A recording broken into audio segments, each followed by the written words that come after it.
दुर्गा पूजा 2023 में कब है और क्यों मनाया जाता है?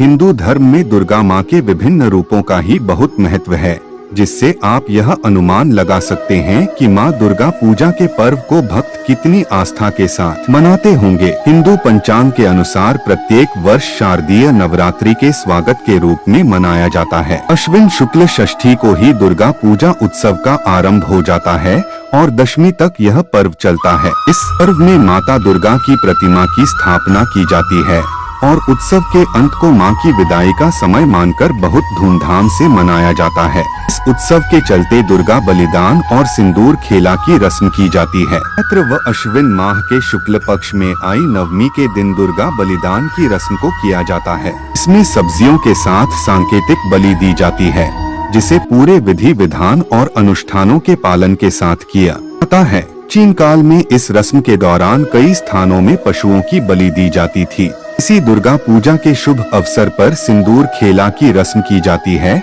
जिसमें महिलाएं एक दूसरे के चेहरे पर सिंदूर लगाकर पति की लंबी आयु की कामना करके इस खेल को खेलती हैं। भागिनों के लिए यह उत्सव विशेष होता है और माता की विदाई के रूप में मनाया जाता है। मूर्ति विसर्जन से ठीक एक दिन पहले मनाए जाने वाले इस दिन का आरंभ दुर्गा पान के पत्ते को चढ़ा के किया जाता है। बंगाल में यह उत्सव बहुत बड़े स्तर पर मनाया जाता है। उनके पत्ते को अर्पित करने बाद माता को सिंदूर लगाया जाता है। से अगले दिन माता दुर्गा जी को विदाई दे दी है। माता के आशीर्वाद से सुहागिनों को अपने पति की दीर्घ आयु का वरदान मिलता है। जात है माता दुर्गा इन दिनों अपने ससुराल के लिए प्रस्थान करती और विश्राम करती हैं। दशमी तिथि के समय माता वापस लौट आती हैं। माता द्वारा मायके को छोड़ने पर विदाई को इसी रस्म माध्यम से किया जाता है। मास के कारण हिंदू पंचांग में इसकी तिथि में अन्य वर्ष की अपेक्षा अंतर आ जाता है। शरदोत्सव और दुर्गोत्सव उनसे भी जाना जाता है। वर्तमान समय में प्रयोग किए जाने कैलेंडर के अनुसार दुर्गा पूजा का पर्व सितंबर या अक्टूबर के महीने में आता है। पर्व चैत्र व अश्विन मास के शुक्ल पक्ष में आने वाली षष्ठी को हो जाता है और दशमी को दशहरे के प्रसिद्ध त्योहार से समाप्त हो जाता है। धर्म में अष्टमी तिथि को दुर्गा महाअष्टमी कहा जाता है और दुर्गा पूजा कहा जाता है। त्योहार प्रत्येक वर्ष मनाया जाता दिनों तक चलने वाला यह त्योहार कई राज्यों में 10 दिनों तक भी मनाया जाता है। मान्यताओं के अनुसार इस दिन पितृपक्ष का समापन हो जाता है और माता दुर्गा जी पृथ्वी पर आगमन करती हैं। स्थानों में मान्यताएं अलग हो सकती हैं, परंतु पूरे भारत में यह दिन माता दुर्गा को समर्पित है। 5 दिनों तक चलने वाले उत्सव को स्थानों में 5 से ज्यादा दिनों तक मनाया जाता है। काल के लोगों के माता काली की आराधना से बड़ा कुछ नहीं होता है। वहाँ के लोग काली माता के आशीर्वाद को प्राप्त करने के लिए यह दिन मनाते हैं। काली माता भी दुर्गा जी का ही एक अन्य रूप है। दशमी का दिन विजयदशमी व दशहरा दिन होता है, इसलिए षष्ठी के दिन से ही दुर्गा माँ को प्रसन्न करने के लिए यह उत्सव मनाया जाता है। इस दिन दुर्गा माँ की पूजा करने से सभी कष्टों का नाश हो जाता है और सुहागिनों द्वारा रखे गए व्रत से उनके पति को दीर्घायु और निरोग जीवन की प्राप्ति होती है। हिंदू पुराण में लिखित कथा के अनुसार प्राचीन काल में एक बहुत शक्तिशाली महिषासुर नाम का राक्षस था। इस राक्षस ने स्वर्ग लोक को अपने अधीन करने के लिए भगवान ब्रह्मा जी की कई वर्षों तक कठोर तपस्या की थी। इस तपस्या से ब्रह्मा जी बहुत प्रसन्न हुए थे और महिषासुर को अपने दर्शन दिए थे। ब्रह्मदेव ने उस राक्षस राज के सामने प्रकट होकर वरदान मांगने को कहा। उस समय महिषासुर ने अमरता का वर मांग लिया था, लेकिन ब्रह्मा जी ने यह वरदान देने से उस राक्षस राज को मना कर दिया था। इस वरदान के बदले में महिषासुर ने कहा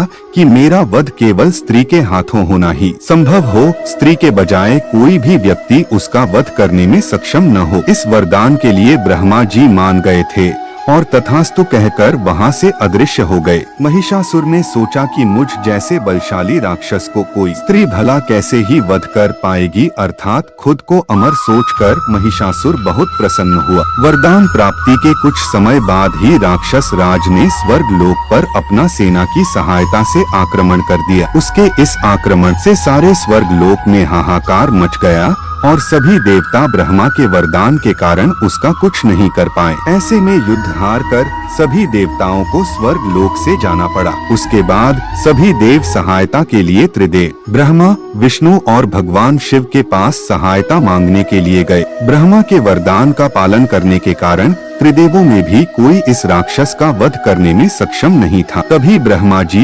भगवान श्री विष्णु और महादेव जी ने आंतरिक शक्ति का प्रयोग किया। तीनों द्वारा निर्माण की शक्ति से स्त्री रूप में माँ दुर्गा प्रकट हुई। उसके बाद माता दुर्गा जी और महिषासुर में एक भयंकर युद्ध हुआ। इस युद्ध में ब्रह्मा जी के वरदान के फलस्वरूप दुर्गा जी ने राक्षस महिषासुर का वध कर देवताओं को उनका स्वर्ग लोक दिलाया। महिषासुर का संहार दुर्गा माता ने अश्विन मास के शुक्ल पक्ष की दशमी को ही किया जाता है। इस प्रकार अच्छाई की बुराई पर जीत के रूप में इसे विजयदशमी के रूप में मनाया जाता है। इसके अलावा रामायण के अनुसार भगवान श्री राम ने इस दिन लंकापति रावण का वध किया था। विजयदशमी से संबंधित कई मान्यताएं हो सकती हैं, लेकिन दशहरे के इस दिन को धर्म की अधर्म पर विजय मानकर मनाया जाता है। इस दिन माँ दुर्गा के मंत्र उच्चारण से पूरा भारतवर्ष गूंज पड़ता है और पवित्र हो जाता है। शक्ति की देवी माने जाने वाली माँ दुर्गा की पूजा भक्तों द्वारा की जाती है। इस दिन बहुत बड़े स्तर पर पाठ व हवनों का आयोजन किया जाता है। षष्ठी से दशमी तक आने वाले सभी दिन माता दुर्गा जी को समर्पित होते हैं, जिसमें उनकी आराधना की जाती है। भारत के कई राज्यों में इसे 10 दिनों तक मनाया जाता है। लोगों के लिए दुर्गा पूजा के त्योहार का बहुत महत्व होता है। इस 5 दिवसीय त्योहार से शारदीय नवरात्रों के आने का ज्ञान भक्तों को हो जाता है। इससे कुछ दिनों के बाद ही शारदीय नवरात्रि के दिन आरंभ हो जाते हैं। दुर्गा पूजा की दशमी को हिंदू धर्म का प्रसिद्ध त्योहार दशहरा आता है, जिसे बड़ी धूमधाम से मनाया जाता है। रावण के साथ उसके पुत्र मेघनाथ और रावण के भाई कुंभकर्ण के बड़े बड़े पुतलों को जलाया जाता है। इस दिन की शुरुआत भी दुर्गा पूजा से की जाती है। वहीं शारदीय नवरात्रों के 9 दिवसीय अवसर पर माता दुर्गा के 9 अलग अलग रूपों की पूजा की जाती है। इन दिनों में मिठाई को प्रसाद के रूप में ग्रहण कर व्रत को खोला जाता है। हिंदू धर्म में अष्टमी के दिन को दुर्गा पूजा का पर्व मानकर मनाया जाता है, लेकिन बंगाल में दशहरा यानी विजयदशमी का दिन दुर्गा पूजा के रूप में मनाया जाता है। 5 दिनों तक चलने वाले इस उत्सव में बड़े पंडालों में दुर्गा माता की विशालकाय मूर्तियों को स्थापित किया जाता है। इन मूर्तियों को देश के चुनिंदा कलाकार ही तैयार करते हैं। वहीं इस दिन बड़े बड़े भंडारों का आयोजन कर कई लोगों को भोजन करवाया जाता है। अष्टमी के दिन महापूजा के शुभ अवसर पर बलि भी दी जाती है, जिसमें आज के समय में सब्जियों का प्रयोग किया जाता है। पुरुष एक दूसरे के साथ पुरानी गलतियों को भुलाकर आलिंगन करते हैं, जिसे कोलाकुली कहा जाता है। स्त्रियां दुर्गा माता की प्रतिमा पर सिंदूर चढ़ाती हैं। उसके बाद परंपराओं का पालन कर एक दूसरे के गालों पर सिंदूर लगाती हैं। शोभा यात्रा में माता की बड़ी बड़ी प्रतिमाओं को वाहन पर रखकर पूरे क्षेत्र में घूमा जाता है और इनका विसर्जन किया जाता है। इस दिन का सनातन धर्म में विशेष महत्व है।